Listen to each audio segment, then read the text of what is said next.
को भी समझना। हाँ, बोलते हैं शरीर रूपी नगर का स्वामी देहधारी जीवात्मा न तो कर्म का सृजन करता है, न लोगों को कर्म करने के लिए प्रेरित करता है, न ही कर्म फल की रचना करता है। यह सब तो प्रकृति के गुणों द्वारा किया जाता है। और भगवान बोलते हैं मैं इसका बद्ध नहीं होता। परमेश्वर न तो किसी को पाप को ग्रहण करता है न पुण्य, किंतु सारे देहधारी जीव उस अज्ञान के कारण मोहग्रस्त रहता है जो उसके वास्तविक ज्ञान को आच्छादित किया। और उसके बाद भी भगवान ने सब कुछ हमारे क्या दोष है? Your characteristics. So you create your own work and you create your result of own work and you become entangled. It is not the creation of God. You create. How I create? If it is sunshine, if it is controlled by God, then how I create? The question may be, yes, it is answer is very simple. You can understand that is a person who is criminal, who is condemned. Now, he is condemned to death or he is condemned to be imprisoned. Now, he makes a plea that, excuse me, what is that? That the judge puts him into the jail or condemns to life. So he thinks that the judge has condemned me to death or he has put me to jail. Is the judge enemy of a particular person that he puts somebody into the jail and condemns to death? No. I have created my jail life before. And the judge is simply giving me the direction. Oh, you have done this, now you have to go. He is not responsible. Similarly, God is not responsible for my work. Neither He creates my work. It is my nature. It is my characteristic. Piece by piece, I create my work. I create the result. And God will simply give direction because He is simply supreme director or the agent of God. So He is not responsible. I am responsible. तो इस तरह भगवान को जो कम हम नहीं समझते हैं इसे अज्ञान के कारण है। तो जो उसके वास्तविक ज्ञान को आच्छादित कर दिया है, ये अज्ञान के कारण हम नहीं समझ पाते भगवान करते हुए भी कैसे करता है। ये अज्ञान के कारण ही ये होता है। तो ये अज्ञान को कैसे नाश कर सकते?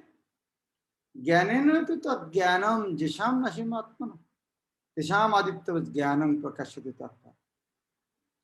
तो ये जो ज्ञानेन तो तत् अज्ञानम, ज्ञान के द्वारा वो अज्ञान को नाश कर सकते। ये जो कुछ हो रहा है ये अज्ञान के कारण हो रहा है।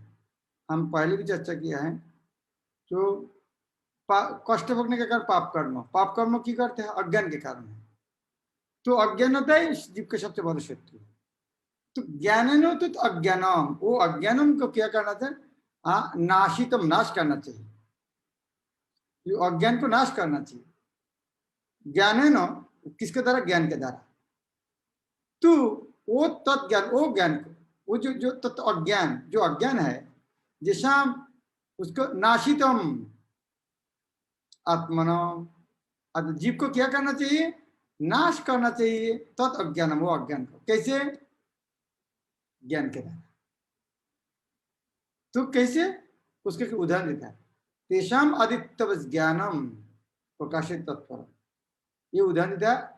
तत्व आदित्यवत ज्ञानम, जिस तरह आदित्य सूरज, सूरज का प्रकाश होने से जिस तरह अंधेरा नाश होता है, वो उदाहरण दिया है। तो जब कोई उस ज्ञान से प्रबुद्ध होता है जिससे अविद्या का विनाश होता है, तो उसके ज्ञान से सब कुछ उसी तरह प्रकट हो जाता है जिसे दिन में सूर्य से सारी वस्तु प्रकाशित हो जाती है। तो बहुत बार उदाहरण हमको मिला है। ये प्रकाश ज्ञान के साथ तुलना दिया और अंधेरा अज्ञान के साथ। जो लोग कृष्ण को भूल गया है वो निश्चित रूप से मोहग्रस्त होता है, किंतु जो कृष्ण भावना भावित है वो नहीं होता। भगवत गीता में कहा सर्व ज्ञानं प्लवेन, ज्ञान को किसके साथ तुलना दिया? प्लवेन, किसके साथ? नाव के साथ। ये दुनिया है अज्ञान का समुद्र, ये पार के सर्व ज्ञान प्लवेन, ज्ञान रूप नाव। दूसरा जगह में क्या ज्ञान का किसके साथ, अग्नि के साथ, ज्ञानाग्नि सर्व कर्माणी, ज्ञान की अग्नि के साथ। फिर भी गीता में कहता न ही ज्ञान सदृशम, ज्ञान के तरह पवित्रम, इतना पवित्र कुछ नहीं। एक बार नाव के साथ तुलना दिया, एक बार अग्नि के साथ तुलना दिया, इसे बताते हैं ज्ञान के तरह पवित्र कुछ नहीं। ज्ञान सदैव सम्मान्य है, और वो ज्ञान है क्या, आज हमारी चर्चा का विषय है। वो ज्ञान क्या है और कैसे ज्ञान प्राप्त कर सकते। हम जो अज्ञानी की तरह बात कर रहा है, हमें भगवान को कार्य को नहीं समझ रहा है, इसके कारण क्या है, अज्ञान। फिर कौन सा ज्ञान, हाँ, वो ज्ञान कैसे प्राप्त कर सकते, इस तरह पढ़ के नहीं, ये आज विषय पूर्व तात्पर्य वही करेंगे। ये ज्ञान कौन सा, और ये ज्ञान प्राप्त एक ही तरीका है, हाँ, गुरुदेव का कृपा से। आज पूर्व तात्पर्य में देखते हैं क्या लिखते हैं। वो ज्ञान कैसे प्राप्त हो सकते हैं, इतना आसान नहीं है। बहुना जन्म, अनेक अनेक जन्म के बाद भी, उसके बाद भी पूर्ण ज्ञानी ज्ञान प्राप्त करके मनुष्य कृष्ण का शरण लेते हैं, अथवा उसे कृष्ण भाव प्राप्त होता है, तो उसे सब कुछ प्रकट होने लगता है। जिस प्रकार सूर्योदय होने पर सारी वस्तु देखने लगते हैं। जीव नाना प्रकार से मोहग्रस्त, उदाहरणार्थ जब वह अपने को ईश्वर मानने लगता है तो अविद्या के पास में जा गिरता है। यदि जीव ईश्वर है तो अविद्या में मोहग्रस्त क्यों, तो अविद्या यदि मोहग्रस्त, फिर अविद्या भी भगवान से बड़ा है, तो अविद्या को पूजा करना चाहिए। वास्तविक ज्ञान उसी से प्राप्त हो सकते हैं जो पूर्णतः कृष्ण भावनामृत है। ये अतः ऐसे ही प्रामाणिक गुरु की खोज करनी होती है और उसी से सीखना होता है कि कृष्ण भावनामृत क्या है। ये जो यद्यपि श्लोक में बता नहीं, गुरु के पास जाना चाहिए, प्रभुपाद तात्पर्य सुंदर वर्णन किया। इस सारे समस्या का समाधान है ज्ञान का उदय, और ज्ञान का उदय होगा प्रामाणिक गुरु के पास, क्योंकि कृष्ण भावनामृत से सारी अविद्या उसी प्रकार दूर हो जाती है जिस पर सूर्य से अंधकार दूर होते हैं। भले ही किसी व्यक्ति को इसका पूरा ज्ञान हो कि वह शरीर नहीं अपितु उससे परे है, तो भी हो सकता है कि वह आत्मा तथा परमात्मा का अंतर नहीं कर पाए। तो जो कोई जानते हैं मैं शरीर में आत्मा हूं, ये ज्ञान काफी नहीं, सफिशिएंट नहीं। हाँ, हो सकता कोई बात क्या, मैं शरीर में आत्मा हूं, लेकिन इसको ऊपर भी ज्ञान है, परमात्मा भी है, और आत्मा परमात्मा फर्क क्या है वो भी जानना चाहिए। कोई ज्ञानी व्यक्ति है, वो जानते हैं हम शरीर में आत्मा है, फिर सोचते हैं आत्मा परमात्मा से एक दिन परमात्मा विलीन हो जाते हैं, ये पूर्ण ज्ञान नहीं। किंतु यदि वह पूर्ण प्रामाणिक कृष्ण भगवान गुरु की शरण ग्रहण करता है तो वह सब कुछ जान सकता है। तो इतना बड़ा ज्ञानी, हाँ, शास्त्र में लिखते हैं ये ज्ञानी मुक्तिवादी इतना शक्तिशाली है, उनका हाथ का मुट्ठी के अंदर मुक्ति रहता है, किसी को चाहे दे सकते तो फेंक दे सकते, मुक्ति उतना पास इतना आसान है। उस तरह वेद भागवत वर्णन करते हैं, जब गोप कुमार गया था, इतना सारे ज्ञानी मुक्तिगामी है, उनका इतना सारे ज्ञान है, उनके सबका हाथ मुट्ठी के अंदर मुक्ति था, जिसको इच्छा जिसको देखा जिसके तो फेंक देगा, इतना शक्तिशाली था। फिर भी उनको इतना पता नहीं है परमात्मा की या भगवान की है। तो वहां जाने के लिए प्रामाणिक गुरु आवश्यक है। ईश्वर के प्रतिनिधि से भेंट होने पर ही ईश्वर तथा ईश्वर के साथ अपने संबंध को सही से जान जा सकता है। ईश्वर का प्रतिनिधि कभी भी आपने आपको ईश्वर नहीं कहता, जितनी भी उसका सम्मान ईश्वर पे होना चाहिए। मनुष्य को ईश्वर और जीव का तो अंत समझना चाहिए।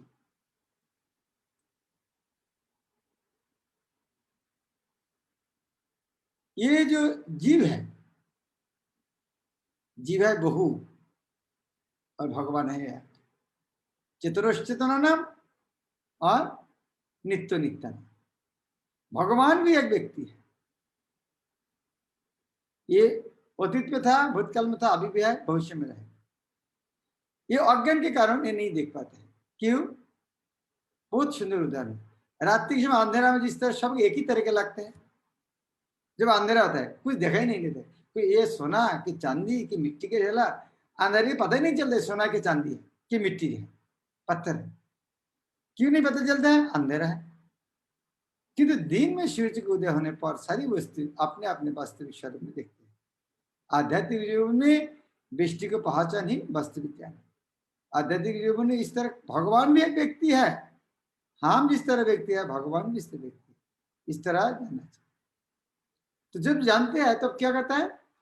तत्बुद्ध तदत्मान तन्निष्ठ सत्परायण गच्छन्ति अपनरावृत्ति ज्ञान निर्दित कर्मश। तत् शब्द का अर्थ है भगवान। जिस तरह ओम तत्सात् तत्तम असी, तत् ओ वस्तु, कौन वस्तु? परम वस्तु भगवान, ब्रह्म वस्तु तत्। तो तत्बुद्धय, वो भगवान के बारे बुद्धि होना चाहिए, भगवान किया है। तत्बुद्धय, भगवान के बारे ज्ञान होना चाहिए। तत् आत्माना, जिनके मन सदैव भगवान में लगा, तत् भगवान। तत्निष्ठा, जिनका श्रद्धा एकमात्र ईश्वर में। और तत्परायण, परायण शब्द अर्थ क्या है? शरणागत। जैसे हम लोग इंद्रिय परायण है, इंद्रिय के प्रति शरणागत, और जो भगवान के शरणागत उसका तत्परायण। इसीलिए एक शब्द है तत्पर। तत्पर अर्थात वो वस्तु की, यह तत्पर अर्थात जो वस्तु के विषय आलोचना उसके विषय शरणागत। ये तत् यह पर है भगवान। तत्परायण, जिन्होंने भगवान की शरण ली। तो तत्बुद्ध, तत् आत्मनो, तत्निष्ठा, तत्परायण। तो भक्तों का एक गुण होते हैं, भक्तों का बुद्धि कृष्ण में, भक्तों का मन कृष्ण में, उनका निष्ठा कृष्ण में, उन कृष्ण शरणागत। जब इस तरह होते हैं गच्छन्ति अपुनरावृत्तिम, गच्छन्ति जाता है कहाँ पर? अपुनरावृत्तिम। पुनरावृत्ति शब्द होते हैं क्या? पुनरावृत्ति, आना। पुनरावृत्ति अर्थात जानना करते हैं, जन्म मृत्यु जरा व्याधि, पुनरावृत्ति। लेकिन अपुनरावृत्तिम, अपुनरावृत्ति जानना बंद है। तो गच्छन्ति अपुनरावृत्तिम अर्थात उनका जन्म मृत्यु चक्र बंद हो जाता है, अर्थात भगवत के पास चले जाता है, आते नहीं। गच्छन्ति अपनरावृत्तिम, गच्छन्ति अपनरावृत्ति अर्थात परम मुक्ति। कैसे होता है? ज्ञान निर्धित कलमशा, ज्ञान के माध्यम उनका सारे कलमश धो के सफाई हो जाता है। जब मनुष्य की बुद्धि, मन, श्रद्धा तथा शरण सब कुछ भगवान में स्थिर हो जाते हैं, तभी वह पूर्ण ज्ञान द्वारा समस्त कर्म से शुद्ध होता है और मुक्ति के पथ पर अग्रसर होता है। अभी क्या प्रभुपाद का अनुवाद पर क्या? अरे गीता में इतना शुद्ध भक्ति के बारे, हर श्लोक में शुद्ध भक्ति के बारे वर्णन है।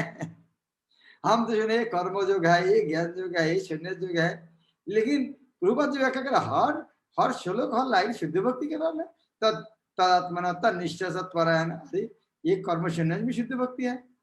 हाँ, इसीलिए उस तरह व्यक्ति के आंखों में ही देखना चाहिए, हमारे आंखों से नहीं। परम दिव्य सत्य भगवान कृष्ण ही है। सारा गीता ऐसे घोषणा का पर केंद्रित है कि कृष्ण श्री भगवान है। इसीलिए प्रभुपाद ये गीता लिखने के पहले जो मुखमंत्र दिया है वो कितना शक्ति के साथ वर्णन किया। जिस तरह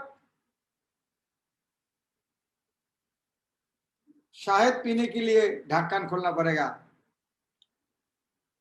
उसके बाद ही शहद पी सकते, लेकिन ढक्कन बंद करके जितना शहद मौमासी मधु नहीं पी सकते। उसी तरह कृष्ण का भक्त हुए भी नहीं गीता नहीं समझ सकते। भक्त तो दूर के बाद चैलेंज करके कृष्ण इस तरह क्यों बोला तो उनको कैसे समझ में आएगा? ये तो प्रभुपाद पहले बता दिया। भक्त हुए बिना, कृष्ण खुद ने कहा भक्त हुए भी नहीं समझ नहीं सकते। कृष्ण अर्जुन का तुम मेरा भक्त इसलिए मैं तुमको ज्ञान दे रहा हूँ। तो हम भक्त नहीं होगा, कृष्ण का कर्म में चैलेंज करेंगे तो गीता ज्ञान कैसे मिलेगा? कभी नहीं। परम दिव्य सत्य भगवान कृष्ण ही है। सारी गीता ऐसे घोषणा पर केंद्रित है कि कृष्ण श्री भगवान है। यही समस्त वेदों का भी अभिमत है। तो हमको इससे मिलता है क्या? इस्कॉन में आने के पहले इस सारी गीता में कृष्ण भगवान है, और ये पूर्वत हाँ ये गीता वेदों का यही सार है, कृष्ण भगवान। पर तत्व का अर्थ परम सत्य है जो भगवान को ब्रह्म परमात्मा तथा भगवान के रूप में जानने वाला द्वारा समझा जाता है। भगवान ही इस परतत्व का पराकाष्ठा है। परतत्व का पराकाष्ठा क्या है? श्रेष्ठ से श्रेष्ठ, ब्रह्म परमात्मा भगवान, भगवान उनसे बढ़कर कुछ नहीं है। भगवान खुद ने कहा मत परतरं नान्यत् किंचित् अस्ति, मत परत मुझसे श्रेष्ठ, परतर श्रेष्ठ, न अन्यत कुछ भी नहीं, किंचित थोड़ा सा, हे धनंजय मुझसे बड़ा श्रेष्ठ कुछ भी थोड़ा सा भी नहीं। कृष्ण ये भी बोलते हैं मैं निराकार ब्रह्म का भी आश्रय हूं, ब्रह्मणि प्रतिष्ठा, अतः सभी प्रकार से कृष्ण परम सत्य परतत्व है। इसीलिए यह जानकर तद्बुद्धस्तदात्मना तन्निष्ठ सत्परायण, इसीलिए उनको जब मन बुद्धि श्रद्धा तथा शरण कृष्ण में ही, अर्थात जो पूर्णतः कृष्ण भावना भावित है, उनके सारे कर्म से धुल जाते हैं और उन्होंने ब्रह्म संबंधी प्रत्येक वस्तु का पूर्ण ज्ञान रहता है। हम जो आर्य भगवत के लास्ट में कहता है कृष्ण में सर्वधर्म परित्यज्य, इधर में हर श्लोक में वही बातें लिखा है। कृष्ण बोले तन्निष्ठा सत्पर है ना, वो तत्शब्द कृष्ण स्वयं है। हाँ, ये हमको पहले कहा पता था। कृष्ण भावना भावित व्यक्ति, क्या कृष्ण दूसरा के बारे में बोल रहा है तन्निष्ठ तत्पर है ना? देख कॉमन सेंस क्या बात है, कृष्ण को दूसरा के बारे में बोलेंगे तन्निष्ठ सत्पर तद्बुद्ध तत्क्षर तत् आत्माना।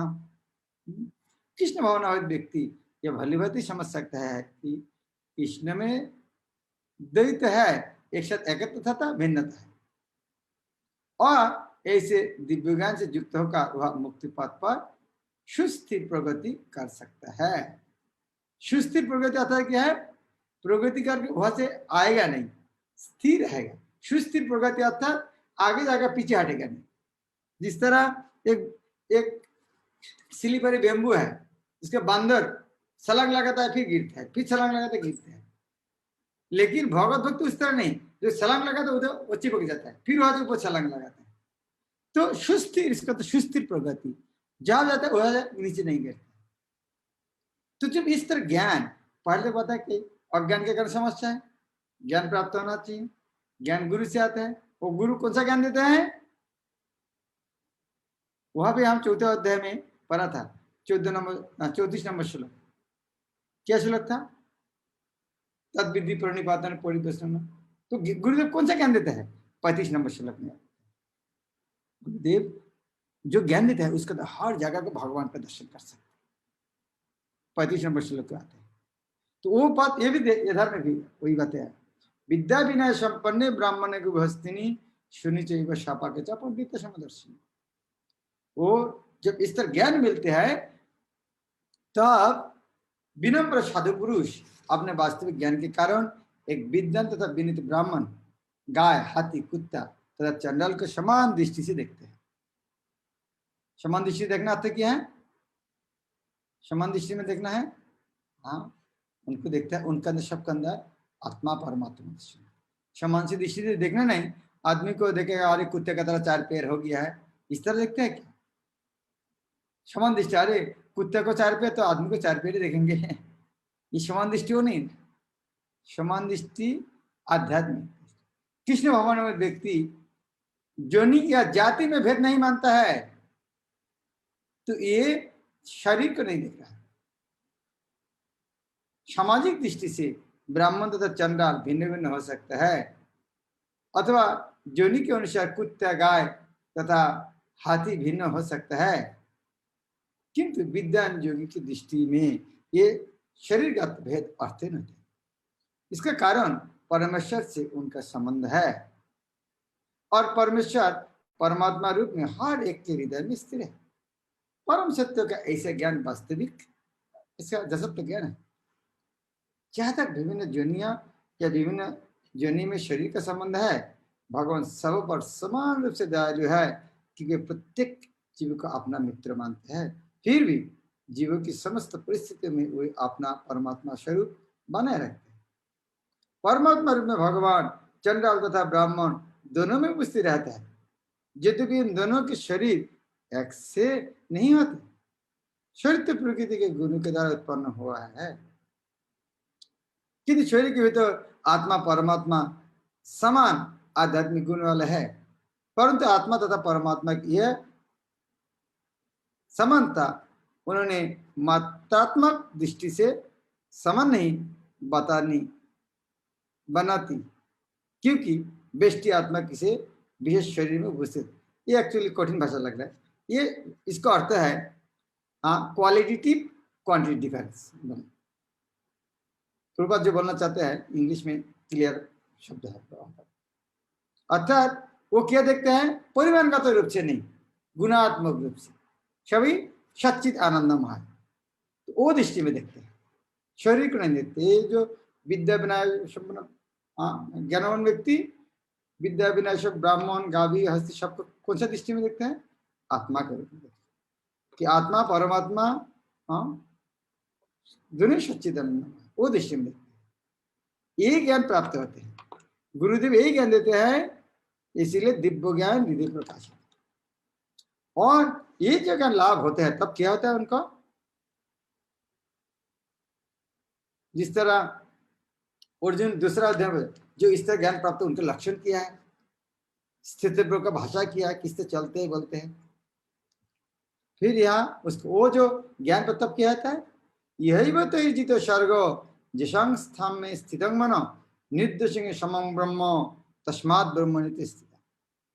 यह इव ते जितो सर्गो, यह इव इस जीवन में निश्चय ही, तो ही उनके द्वारा, कौन किसके द्वारा, जो ये ज्ञान गुरुदेव का प्राप्त किए। क्या सर्गो, सर्ग शब्द अर्थ क्या है, सर्ग अर्थात स्व के साथ ब जब आता है वो सर्ग अर्थात सर्ग, लेकिन जब ब नहीं रहता है, वह नहीं रहता है, उसका सर्ग अर्थात सृष्टि। अत्य सर्ग विशेष सर्ग विसर्ग स्थानम प्रश्न होता है, सर्ग अर्थात सृष्टि। तो यह सर्ग शब्द अर्थात है जन्म मृत्यु चक्र। तो ये ज्ञान लाभ होने से क्या था, जन्म मृत्यु चक्र से मुक्त हो जाता है। तो ही उनके द्वारा सर्ग को क्या होता है, जीत सर्ग अर्थात जन्म मृत्यु चक्र जीत लेते हैं, और एक जीवन में ही होते हैं। तो वो व्यक्ति जब गुरुदेव के पास जब ज्ञान प्राप्त करता है, यह निश्चित में एक जीवन में ही होता है। उन्हें क्या करता है, जीत सर्ग अर्थात जन्म मृत्यु चक्र से मुक्त है। और उसके द्वारा क्या था, जिशाम साम्य स्थित मन, और जब यह होता है उनका मन स्थिर हो जाता है समता में, जिशाम साम्य स्थित मन। और तब किस तरह सम होता है, उदाहरण से समझते हैं। हाँ, और किस तरह, निर्दोषं ही समं ब्रह्म तस्मात् ब्रह्मणि की स्थिति। वो किस तरह निर्दोषम होता है, किस तरह निर्दोष होता है, समं ब्रह्म, ब्रह्म के तरह, इसीलिए उन्हें ब्रह्म स्थिति रहता है।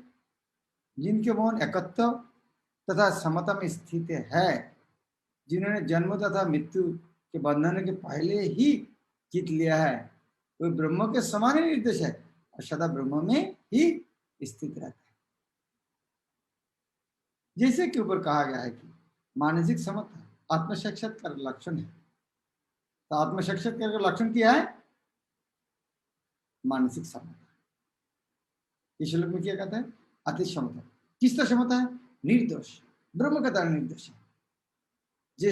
इस श्लोक में जैसे कि ऊपर कहा गया है, मानसिक समता आत्म साक्षात्कार लक्षण है। जिन्होंने ऐसी अवस्था प्राप्त कर लिया है, उन्होंने भौतिक बंधन पर विशिष्टता जन्म मृत्यु का विजय कर लिया। जीत सर्ग था जन्म मृत्यु को जीत गया। जब तक मनुष्य शरीर को आत्मस्वरूप मानते हैं, उसको क्या बोलता है, शरीर को जो आत्मस्वरूप मानते हैं उनको क्या बोलता है, देहात्म बुद्धि। देहो आत्मबुद्धि, देह का आत्मस्वरूप देहात्म बुद्धि। जब तक मनुष्य शरीर को आत्मस्वरूप मानता है वह बद्ध जीवन माना जाता है, किंतु जो ही वह आत्म साक्षात्कार द्वारा समचित्तता की अवस्था को प्राप्त कर लेता है वह बद्ध जीवन से मुक्त है। दूसरे शब्द में उसे इस भौतिक जगत में जन्म नहीं लेना पड़ता, वो भी तो अपने मृत्यु के बाद वह आध्यात्मिक लोक को जाता है। भगवान निर्दोष है क्योंकि आसक्ति तथा घृणा से रहित है। इसी प्रकार जीव आसक्ति तथा घृणा से रहित होता है तो वो भी निर्दोष बन जाता है और वैकुंठ जाने के अधिकारी बन जाता है। ऐसे व्यक्ति को पहले से ही मुक्त माना चाहिए। उनका लक्षण आगे बताएंगे।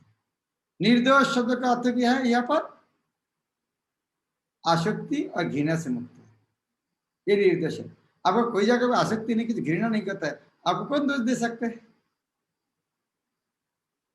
जब उन्होंने शरीर नहीं है, आत्मा है, तो भौतिक जगत का कोई आसक्ति क्यों करेंगे, घृणा क्यों करेंगे? तो उनका लक्षण क्या है? उनका लक्षण है न प्रहिष्यत प्रियम प्राप्तम न उद्विजेत प्राप्त च अप्रियम स्थिर बुद्धि असंग ब्रह्मी ब्रह्म निश्चित। इस तरह कृष्ण ने हमको दो प्रकार बात बोल के घबराने क्या का बुलाने का कोशिश नहीं की। ये क्या लावण्य स्थिति प्रज्ञ होता है, दूसरा अध्याय में ये बात बताया स्थिति प्रज्ञ, ये भी वही शिले की बात है। न प्रहिष्यत प्रियम प्राप्त, प्रियम प्राप्त, प्रिय वस्तु प्राप्त होने से न प्रहिष्यत, आनंद नहीं आता है, हमको मिल गया है, नहीं। जिस तरह मान लीजिए आप चलते रास्ते में चल रहा है, अचानक कोई आदमी 2 कप कॉफी दिया, क्या मजा है, भगवान कितना संतुष्ट है, सुबह किसका मुख दिखा है, 2 कप कॉफी मिल गया हमको, इस तरह लगेगा कभी? नहीं लगेगा। क्यों? तो आगे आसक्ति नहीं है। यद्यपि भी बाहर का आदमी के लिए बहुत प्रिय है, उनको कोई आसक्ति नहीं, लेना देना नहीं इसके। तो जो भौतिक जगत का जो वस्तु है उसके कोई उनका प्रिय नहीं है, कोई अप्रिय नहीं। इसीलिए तो वो प्रिय वस्तु प्राप्त होने से न प्रयोजित प्रियम प्राप्त न उद्विजेत प्राप्त अप्रियम, प्राप्त अप्रियम, अप्रिय वस्तु से प्राप्त होता है न उद्विजेत, उसे टेंशन नहीं करता, विचलित नहीं होता। न प्रिय वस्तु प्राप्त होने से विचलित, न अप्रिय प्राप्त से विचलित। क्यों विचलित नहीं होना? अर्थात क्या? स्थिर बुद्धि। दूसरा अध्याय में क्या उदाहरण दिया? उसका उदाहरण समुद्र के तरह, समुद्र नदी के जल प्रवेश करते फिर भी स्थिर रहता है। समुद्रमाप प्रविशन्ति जद्वत्, उसी तरह बोलता है स्थिर बुद्धि असंगमूल, वो स्थिर बुद्धि आत्मबुद्धि कृष्ण चेतना है। स्थिर बुद्धि पूर्वत लेकर कृष्ण चेतना, स्थिर बुद्धि के साथ कृष्ण चेतना क्या है?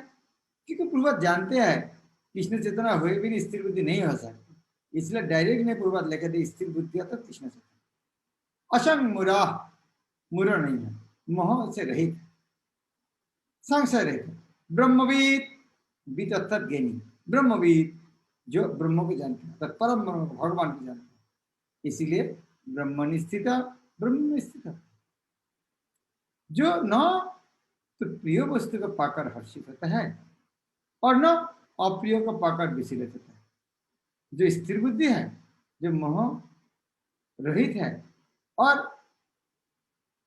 भगवत विद्या को जानने वाला है, वो पहले से ही ब्रह्म में स्थित है। यहाँ पर सर्व सिद्धि सिद्ध व्यक्ति के लक्षण दिए गए। सर्व सिद्ध शब्द अर्थ क्या है? सर्व सिद्ध अर्थ शब्द अर्थ क्या है? सर्व सिद्ध, सिद्ध शब्द अर्थ क्या है? सर्व सिद्ध शब्द अर्थ क्या? सिद्ध शब्द अर्थ क्या है? आप खाना जब बना तो क्या बोलते हैं? सिद्ध हो गया, इसका अर्थ क्या है? जो आपको चाहने वाला है वो मिल गया, सिद्ध हो गया अर्थात लक्ष्य वस्तु प्राप्त, सिद्ध होना अर्थात लक्ष्य वस्तु प्राप्त होना। तो सर्व सिद्ध अर्थ क्या है? हमारे रूप, हम कृष्ण का दास है, वो जो समझ गया है उसका नाम है सर्व सिद्ध, जिसके स्वरूप पता चल गया है उसका नाम सर्व सिद्ध। यह पर सर्व सिद्ध व्यक्ति का लक्षण दिया गया। पहला लक्षण यह है कि उसमें शरीर और आत्म तत्व के तदात्म का भ्रम नहीं रहता है। वो जानते हैं शरीर आत्मा अलग है, यह पर भली भांति जानता है कि वह शरीर नहीं है, अभी तो भगवान के एक अंश है। तो पहला अंश क्या है? शरीर अंदर आत्मा के फर्क जानते हैं। दूसरा ज्ञान है भगवान से भी फर्क जानते हैं, और तो कुछ प्राप्त होने पर न तो उसमें प्रसन्नता होती है और न अपने की कुछ हानि होने पर शो कहता है। मन की यह स्थिरता, स्थिर बुद्धि, यह आत्मबुद्धि कहलाती है। अतः वह न तो स्थूल शरीर को आत्मा मानने की भूल करके मोहग्रस्त होता है और न शरीर को स्थायी मानकर आत्मा को अस्तित्व को ठुकराता है। इस ज्ञान के कारण वह परम सत्य अर्थात ब्रह्म, परमात्मा तथा भगवान के ज्ञान को भली भांति जान लेता है। इस प्रकार वह अपने स्वरूप को जानता है और परब्रह्म से हर बात में तदाकार होने का कभी यातना प्रयत्न नहीं करता। इसे ब्रह्म साक्षात्कार या आत्म साक्षात्कार कहता है। इसे स्थिर बुद्धि कृष्ण भावनामृत कहा जाता है।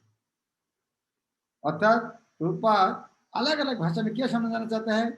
जो खुद का शरीर समझता है वो है कर्मी, और जो ब्रह्म के साथ तदात्मा होता है चाहे ज्ञानी, और है उनके साथ भक्त का फर्क बनने का। जो शरीर को आत्मा समझता कर्मी है और परम ब्रह्म से तदाकार होना चाहता है ज्ञानी है।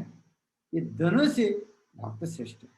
इसीलिए वो भक्तों को कहता है स्थिर बुद्धि। वह इस श्लोक में क्या कहता है? वो ब्रह्म में स्थित है। ब्रह्म, वो ब्रह्म में स्थित है। जो न तो प्रिय वस्तु में पाकर हर्षित होता है और न अप्रिय पाकर विचलित होता है, जो स्थिर बुद्धि है, जो मोह रहित है और भगवत विद्या को जानने वाला है, वो पहले से ब्रह्म में स्थित प्रकार। हरे कृष्ण। भगवद गीता पूर्वत का तात्पर्य कितना सुंदर है। केवल श्लोक पर्व क्या समझते हैं ये तात्पर्य, लेकिन हम ये तात्पर्य क्यों इतना अच्छा लग रहा है? एक एक पूर्वपद वाक्यों को हम समझने के बाद दूसरा शब्द, इसलिए मजा लग रहा है। लेकिन कभी कभी क्या कहता है, वो ये तो समझ लो, चलो आगे क्या है, उसका आगे क्या है, इसीलिए आगे समझ में नहीं आता है। लेकिन प्रभुपाद तो कुछ चीज दिया है सिस्टमेटिकली प्रेजेंट, इसके बाद दिया, इसके बाद दिया, इसीलिए हर चीज को धीरे धीरे आगे बढ़े तो समझ में आएगा। इसीलिए भगवद गीता धीरे धीरे पढ़ना चाहिए। प्रभुपाद ने भागवत में पहले कहता है इस तरह कूद फात मचा के नहीं पढ़ना चाहिए। जंपिंग है, यह एक श्लोक पढ़ते वह एक श्लोक, वह श्लोक, इस तरह नहीं। प्रभुपाद आगे बढ़ता है, इस तरह पढ़ाई करता है, क्लास 1, क्लास 2, क्लास 3, क्लास 4, इसी तरह भगवद गीता भी अध्याय के बाद एक अध्याय। इसके बाद प्रभुपाद क्या बोलता है पता है? इसके बाद प्रभुपाद बोलता है पहले संस्कृत श्लोक पढ़ना, उसके बाद शब्दार्थ पढ़ना, उसके बाद अनुवाद पढ़ना, उसके बाद तात्पर्य पढ़ना। तो पता नहीं कितना आदमी इस तरह पढ़ा है, लेकिन मैं एक आदमी को जानता हूँ जिन्होंने पढ़ा है, वह शिष्य भक्ति चरित्र गुरु महाराज, जिन्होंने अनुवाद किया है इसको। तो अनुवाद करने के लिए सबको पढ़ना पड़ा उनको। तो हमको तो जरूरत नहीं, इसलिए हम पढ़ते नहीं, लेकिन उन्होंने श्लोक पढ़ा है, शब्द तो अनुवाद किया, फिर अनुवाद किया, उसके बाद तात्पर्य उन्होंने, इसलिए उनको पढ़ना पड़ा वो। लेकिन हम उसका जिम्मेदारी लेकर नहीं पढ़ते हैं। हम उससे जिम्मेदारी साथ पढ़ेंगे, हमको भी समझना। लेकिन प्रभुपाद ने यह बहुत जोर देकर बोला है श्लोक पढ़ना, संस्कृत श्लोक पढ़ना, शब्दार्थ पढ़ना, अनुवाद पढ़ना, उसके बाद तात्पर्य पढ़ना। लेकिन हमारे क्या है, नॉर्मली तो नहीं श्लोक पढ़ के जाओ, नहीं श्लोक किया भाई, तो अनुवाद पर समझने का बात है ना, श्लोक अनुवाद पढ़ के जाओ। अरे शब्दार्थ क्या पढ़ेगा भाई, आप पंडित होने के लिए थोड़ी आए इस करने। इस बहुत ज्यादा हम हमको बुद्धि को भ्रमित करते हैं। हम पंडित होने के लिए नहीं आए हैं, गीता पढ़ के समझ में कृष्ण का भक्त होने के लिए आए। इस तरह नहीं, बुद्धि होना ज्ञानी है, भक्ति करने के लिए बुद्धि चाहिए।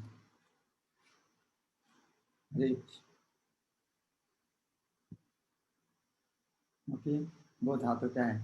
मुकुंद नंबर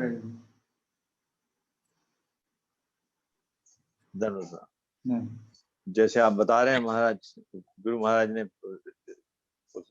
लिखने के लिए पहले पढ़ा और सब कुछ किया, ऐसे ही आप भी पढ़ के वैसे ही बता रहे हैं जैसे गुरु महाराज ने किया हो। हम उस तरह पढ़ा नहीं है, मैं तो नहीं, आप हमको समझ में अभी तभी आ रहा है जब आप वैसे ही पढ़े होंगे, नहीं तो समझ में नहीं आता। अब तक नहीं आया समझ। गीता पढ़ाने के पहले बोला वह आदमी अनुवाद करना समझते नहीं, अनुवाद करना चालू कर देते हैं। अनुवाद करने के पहले वो समझना चाहिए, वो आदमी नहीं समझेगा तो अनुवाद क्या करे? तो इसलिए अपने से समझ में नहीं आता महाराज, आपने जब से पढ़ के समझाया है तभी समझ में आ रहा है। नहीं तो समझ में नहीं आ रहा था। महाराज मेरा प्रश्न ये है, लास्ट के वाले श्लोक में जब यहाँ खत्म किया था उसमें वो लिखा ब्रह्म में स्थित है, वो पहले से ही ब्रह्म में स्थित है। और हम यहाँ पे जो विशेषता जो बता रहे हैं वो कृष्ण भावना भावित व्यक्ति की बता रहे हैं जो कि भगवान में स्थित है। तो क्या यहाँ ब्रह्म को भगवान ही मानना चाहिए, ऐसा है? हाँ, ब्रह्म, ये ब्रह्म शब्द हम बहुत बार बताए हैं, उसके शब्द बहुत जगह यूज होते हैं। आत्मा, आत्मा को क्या समझना चाहिए? आत्मा को शरीर समझना चाहिए, आत्मा को आत्मा समझना चाहिए, आत्मा को मन समझना चाहिए, आत्मा को बुद्धि समझना है। आत्मा शब्द खुद के पर्सनल है, आत्मा को भगवान ही समझना चाहिए। जहां पर जहां लगेगा वही लगाना चाहिए। इसी तरह ब्रह्म शब्द भी बहुत जगह यूज होते हैं। जहां पर जो पॉजिटिव, जिस तरह से संग करना अर्थ क्या है? साधु संग करना। जब संग त्यागात शतवृत्त, इसका अर्थ क्या? साधु संग त्याग करना चाहिए क्या? नहीं, रूप गोस्वामी में कैसे लगता है संग त्यागात? नहीं, जब संग त्यागात इसको समझना चाहिए वो असत संग है। जो असत संग त्यागात बोला नहीं, उन्होंने बोला संग त्यागात बता दिया। असत संग त्याग। भगवत गीता में कितना अच्छा बोला, संग मुक्त। संग मुक्त क्या है? साधु संग से मुक्त होना चाहिए। भौतिक संग मुक्त, भौतिक जगत के साथ आसक्ति है। करेक्ट। उसी तरह ब्रह्म शब्द, ये मायावादी लोग क्या समझते हैं? ब्रह्म शब्द से निराकार ब्रह्म है। नहीं, यह है पर ब्रह्म। पर ये निराकार ब्रह्म ब्रह्म है, वो बात सही है, लेकिन भगवान है पर ब्रह्म। जिस तरह हम, आपका घर के जो मालिक आप हैं, क्या हम प्रेसिडेंट को नहीं बोल सकते ये घर का मालिक प्रेसिडेंट?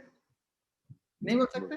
बोल सकते। तो इसी तरह जो ब्रह्म को ब्रह्म कर सकते, तो भगवान को ब्रह्म क्यों नहीं कह सकते? कोई नहीं बोल सकते। आपको प्रेसिडेंट के मकान में नहीं बोल सकते मुकुंद मुरारी का मकान है, लेकिन आपका मकान को बोल सकते प्रेसिडेंट का मकान। तो निर्विशेष ब्रह्म को ब्रह्म बोल सकते, भगवान को ब्रह्म कर सकते, उनको सभी। Thank you so much. Thank you. Hare Krishna. जय श्री। हरे कृष्ण महाराज, प्रणाम महाराज। मेरा क्वेश्चन 19 श्लोक से है कि प्रभुपाद ने तात्पर्य में लिखा है कि मानसिक समता आत्म साक्षात्कार का लक्षण है। तो मानसिक समता का मुझे अर्थ समझ में नहीं आया। ये मानसिक समता श्लोक में है ना, समता सबका, हाँ ये समता श्लोक वो ब्रह्म के समान निर्देश है। समान मानसिक समता इसका क्या है? जिन्होंने मन एकत्र तथा समता में स्थिर है, उन्होंने जन्म मृत्यु यह तो जीते सर्गम जिसंग साम्य स्थित मन, जो मन वो साम्य में स्थित हो गया है। Okay okay. यह तो जीते सर्गम जिसंग साम्य स्थित मन, साम्य स्थित हो गया। वास्तव में हमको यह क्या बोलते हैं? जो भगवत भक्ति हो गया उनका मन स्थिर हो गया ना। यह क्या बोलना चाहता है? जो भक्ति हो गया उनका मन स्थिर हो गया। तो मन स्थिर हो गया, और जो भक्ति नहीं किया उसका मन क्या है? तो चंचल है। तो चंचल कब हो जाती है? जब मन में समता नहीं है। और मन कब स्थिर है? मन में समता होता है। ये कॉमन सेंस के बात है। मन में समता होता है तब स्थिर होता है। मन में ये वो अर्थ में होता है साम्य स्थित मन। जब भगवान में चिंतन, जब बुद्धि मन एकत्रित हो गया, समता हो गया, अर्थात चंचल नहीं है। यह समता वो अर्थ में है। जिसमें साम्य स्थित मन वो साम्य में स्थित, सब ब्रह्म में स्थित हो गया। जिस तरह तो समझाने के लिए द्वितीय अध्याय लास्ट श्लोक में कहते ना, तो मन इस तरह चंचल है, वो शांति समता का प्राप्त कर सकते। शांति कौन प्राप्त कर सकते? विहाय जो कामान सर्वान, तो कब उसको उदाहरण क्या दिया? समुद्र में, समुद्रम प्रविशन्ति जद्वा तद्व कामा प्रविशन्ति शा, उसका मन क्या होगा? क्षमता हो गया। क्षमता शब्द अर्थ है जिस तरह मान लीजिए भगवान प्राप्त करने के बाद और ऊंचाई को प्राप्त करना चाहते हैं, नहीं, उसको तो कोई है नहीं, तो भगवान में जाके पहुंचना है और आकांक्षा नहीं होना, वो स्थिति का तो समता। इस clear? Yes Maharaj, thank you Maharaj. शमशा का बोलो।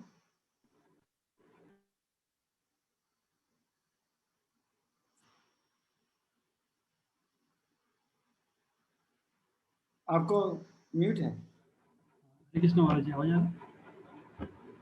तो ये जो पंडिता समदर्शिना वाला श्लोक है ना 18 नंबर का, तो इसमें हम अपने घर में किस प्रकार व्यवहार करें? जैसे घर में तो मॉस्किटोज भी होते हैं, चींटियां भी होती है, और जैसे प्रभुपाद जी ने तो कहा था कि सबको अपनी फैमिली मानकर यूज करना चाहिए, लेकिन कैसे क्या व्यवहार किया?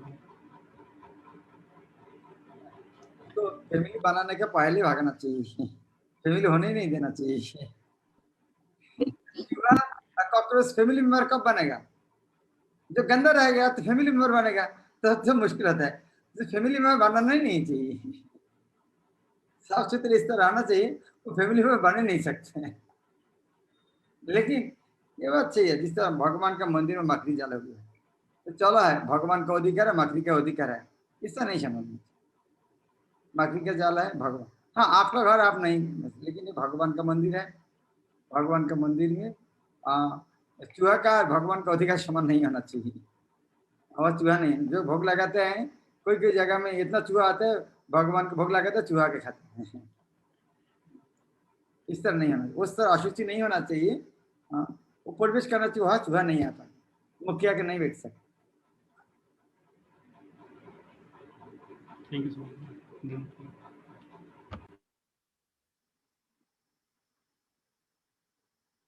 विष्णु प्रसाद बराबर।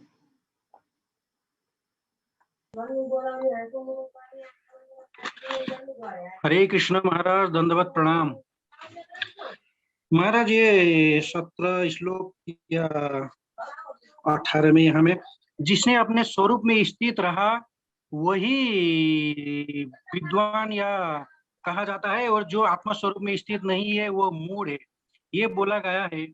तो अपना स्वरूप, स्वरूप का मतलब आत्मा को बोला गया है, या जो देहात्मा बुद्धि होता है उसको मूढ़ बोला गया। लेकिन जब हम लोग दिव्य धाम में जाएंगे तो हम लोग को दिव्य शरीर प्राप्त होगा, उस हिसाब से दिव्य शरीर प्राप्त होगा। तो आत्मा और शरीर अलग होता है, या वो आत्मा ही शरीर का रूप धारण कर लेता है प्रभु जी? क्योंकि आत्मा को एक चित्कण भी बोला गया है, और आत्मा का स्वरूप बोलने से मेरा मन में प्रश्न ये आता है कि स्वरूप मतलब जैसे कुत्ता, बिल्ली, गाय, भैंस, हाथी, इंसान, आत्मा तो एक कण है। आत्मा का अपना स्वरूप का मतलब उसका अपना आकृति होता है क्या? अलग अलग आत्मा का अलग अलग स्वरूप, वही जानना चाहता हूँ महाराज। हरे कृष्ण। हाँ, आत्मा का भी स्वरूप है, आत्मा का स्वरूप है। और स्वरूप एक स्वरूप शब्द को दो अर्थ है, स्वरूप अर्थात रूप और स्वरूप अर्थात एक्टिविटी। जिस तरह मान लीजिए आपका बच्चा जी, आप बहुत बड़े आदमी हैं, तो आपका बच्चा सुई की तरह काम कर रहे, ये तेरे स्वरूप है या तेरे काम करना है क्या? तेरा काम दूसरा है, तुम्हारा स्वरूप है नहीं आता, तुम्हारा सुबह काम करना। तो एक्टिविटी भी बात आते हैं उनका एक्टिविटी है उनका भगवान का नित्यदास, यह स्वरूप जीवेर स्वरूप है नित्य कृष्णदास। दूसरा आपका जो पहले जो प्रश्न आपका है क्या भगवान का कोई आकार है, ये समझाने के लिए प्रभुपाद बहुत एक अच्छा उदाहरण दिया। बहुत ध्यान से सुनना, सब ध्यान से सुनना, बहुत इंपॉर्टेंट बात है। क्या आदमी का आकार है? बहुत सुंदर एनालॉजी है, ध्यान से सुनना, भूलना नहीं। एक पॉइंट है, मैं पूछूंगा तुरंत आंसर देना। कोई इंद्रिय तृप्ति करना चाहते हैं, आनंद भोगना चाहते हैं, उसके लिए क्या चाहिए? इंद्रिय चाहिए। मान लीजिए आंख नहीं, देखने का मजा मिलेगा? जिह्वा नहीं, खाना का मजा मिलेगा। तो आनंद पाने के लिए क्या होना चाहिए? क्या होना चाहिए? इंद्रियां, शरीर चाहिए महाराज, इंद्रिय चाहिए। क्लियर? आनंद पाने के लिए क्या चाहिए? इंद्रियां इंद्रिया महाराज, इंद्रिया। ये बात को रख दीजिए। दूसरा बात, मृत व्यक्ति आनंद पा सकते? नहीं नहीं पा महाराज, सकते। आनंद पाने के लिए क्या होना चाहिए? चेतना महाराज, आत्मा होना चाहिए। तो आनंद कौन पाता है? दोनों विषय, एक विषय में आनंद पाता है आत्मा, और एक विषय में आनंद पाने के लिए क्या लग चाहिए? इंद्रियां। चाहिए। दोनों बात सही होगा। इसका अर्थ क्या है? आत्मा का इंद्रिय है। क्लियर? क्लियर महाराज, आत्मा का इंद्रिय है, जिसकी इंद्रिय है तो उसका आकार है। तो इसी तरह हम आंखों में नहीं देख सकते, ज्ञान के माध्यम से समझ सकते हाँ आत्मा का आकार है, लेकिन उसको कामना वासना का आवरण होने के कारण दिखाई नहीं देता है। ठीक जिस तरह हाथ में, हाथ का एक आकार है, सर्जन जब ग्लास पहनते हैं अंगुली ठीक से दिखाई देती है, लेकिन जब विकेट कीपर का ग्लास पहनते हैं तब अंगुल का असली चेहरा पता नहीं चलता। लेकिन जब बॉक्सर जो ग्लास पहनते हैं उसको अंगुली नहीं दिखते हैं, लेकिन तीनों ग्लास के अंदर ये हाथ का 5 अंगुल है। तो उसी तरह बाहर से नहीं देखा जा सकता। आत्मा का इस तरह स्वरूप है, वो चिन्मय स्वरूप है, नित्यता में वो चिन्मय शरीर है, वो है एवं इंद्रिया है।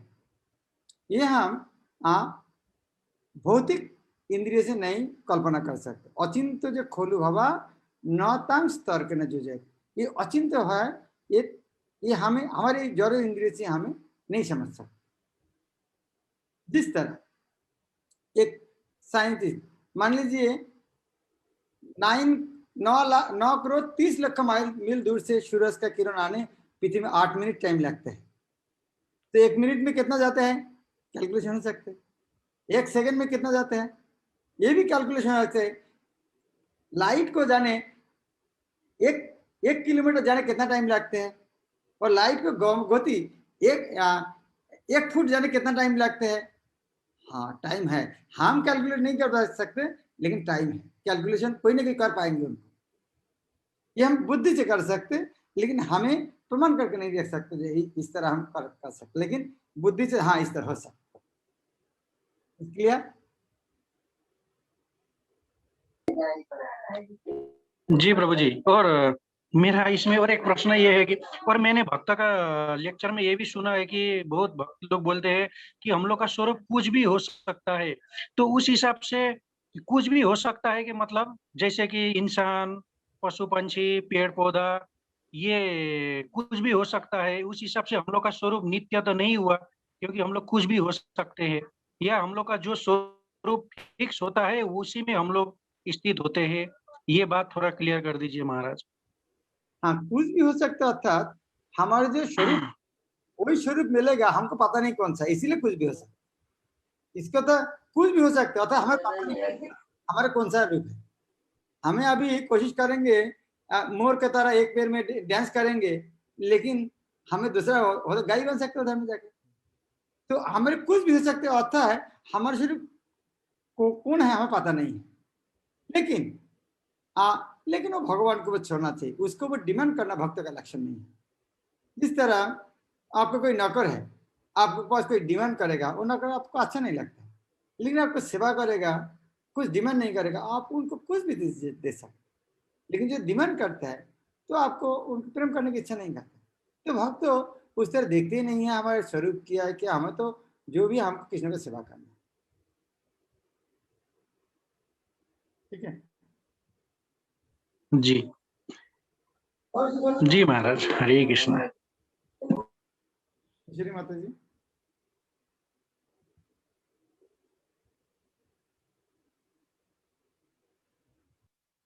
हरे कृष्ण महाराज जी, धन्यवाद प्रणाम। महाराज जी क्वेश्चन तो नहीं था, पर वो शेयरिंग करना था 18वां श्लोक नंबर। वो जिस तरह से आपने समझा और पढ़ा तो लग रहा था कि वाकई में भगवान के भक्त और भगवान कितने कृपालु, जैसे गुरु महाराज जी के प्रति ग्रेटफुलनेस आ रही थी। बाहर में जाके देखते हो तो हमारी क्वालिफिकेशन डिग्री देखकर हमको जॉब वगैरह देखते कौन कितना क्वालिफाई, उस हिसाब से एंट्री मिलती है। पर यह जैसे कृष्णा भावना माने से न क्वालिफिकेशन देते ना डिग्री, जैसे मैं मेरे पर्सनल बोलूंगी तो गुरु महाराज ने आपकी कृपा से कितने आसानी से दोनों दीक्षा दे दी, ना क्वालिफिकेशन देखा ना डिग्री। तो एक नहीं कि ग्रेटफुलनेस आ रही थी, लग रहा था कि वाकई में कितनी कृपालु, कितनी वो है करके, न जाति का न भेद, न कोई फर्क नहीं इसमें। तो Prabhu Maharaj sharing. Thank you. Mukund Prabhu last question है।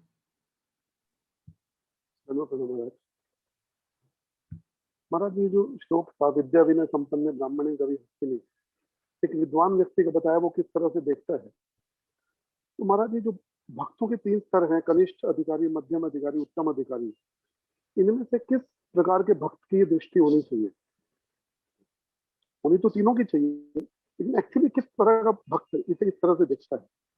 तो उसका जैसे हम मध्यम अधिकारी के बारे में सुनते हैं, ईश्वर तदधीनेषु बालिशेषु विशत्कुच, वो अलग अलग तरह से अलग अलग भक्तों के साथ डील करता है, उनको देखता है।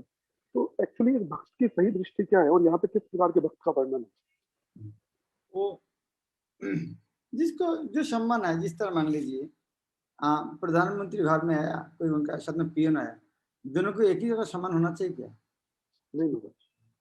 पीएन को प्रधानमंत्री का तो सम्मान नहीं करना चाहिए, कर सकते जब प्रधानमंत्री नहीं रहेगा उनके सम्मान नहीं करना चाहिए। तो रूप गोस्वामी ने उपदेशामृत से 5 नंबर श्लोक का कृष्ण तेजस्व गिरितांग मनसाद्य, जो कनिष्ठ व्यक्ति को है उनके मन से आदर करना चाहिए। दिक्खस्ति चेत प्रणति विश्व भजनते, जो मध्यम अधिकारी है उनको प्रणाम करना चाहिए, सम्मान करना चाहिए। और जो उन्नत है उनको सेवा करके खुश करना चाहिए, हाँ, और उनका अनुगत स्वीकार करना चाहिए। अलग अलग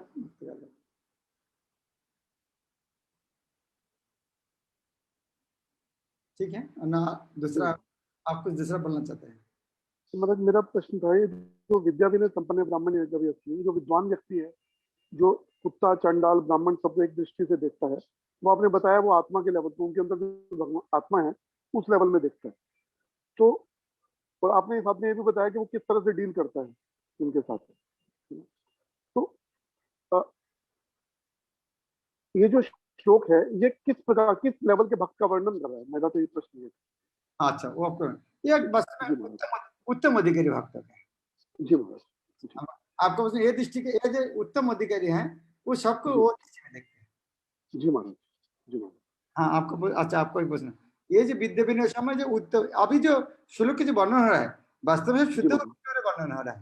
जी महाराज, ये जो जितना सारे वर्णन हो रहा है, जो ये लक्षण है वास्तव में शुद्ध भक्ति के बारे, लेकिन हम कितना कर, वो हमें टारगेट है, लेकिन कितना कर पाएंगे हम वो देखना है, लेकिन टारगेट वहां पहुंचना है।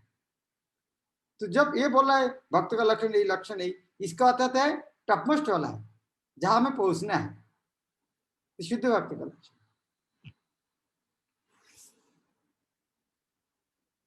Okay, thank you. आशा करते हैं कल पंचम अध्याय 9 श्लोक है, देखते हैं पंचम अध्याय कंप्लीट कर सकते। हरे भगवद गीता यथारूप